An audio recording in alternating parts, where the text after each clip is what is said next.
on the hour, presented by Indeed.com. I'm Steve Kathan. In a letter to President Biden today, Texas Republican Governor Greg Abbott says, "See you in court." CBS's Natalie Brand reports the Justice Department's ready to sue over barriers that have been set up to deter migrants in the Rio Grande. The latest move in Governor Abbott's Operation Lone Star has drawn outrage from immigration advocates and Democratic lawmakers. Those things are going to force people to drown.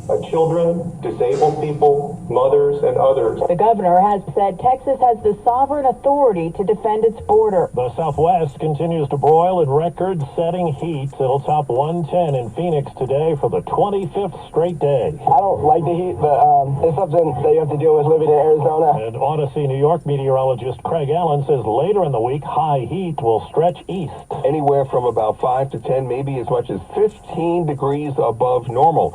And that extends from California, Oregon, as well as Washington State, all the way across to the I-95 corridor along the eastern seaboard. Israeli lawmakers have passed the key part of Prime Minister Netanyahu's judicial reforms.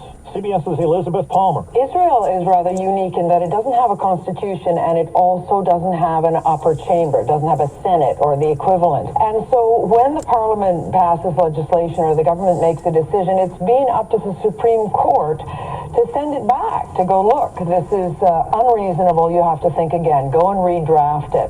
This law, called the Reasonableness Law, takes away that power from the Supreme Court. Well, South Korea says North Korea has test-fired a new batch of missiles.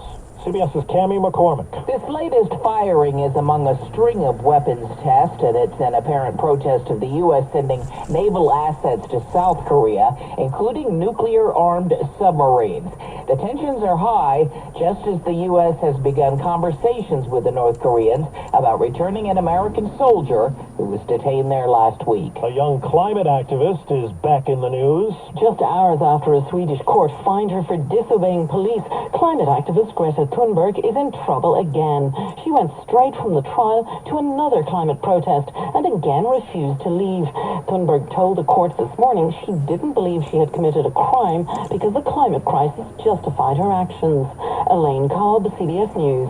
Jurors in the London sex assault trial of Oscar-winning actor Kevin Spacey adjourned today after 2 hours of deliberations. Checking Wall Street right now, the Dow is up 197. The NASDAQ is up 15. This is CBS News. Well, that's today's news. I didn't hear any good news, did you? I didn't think so. I guess it's all about perspective. The glass is half full.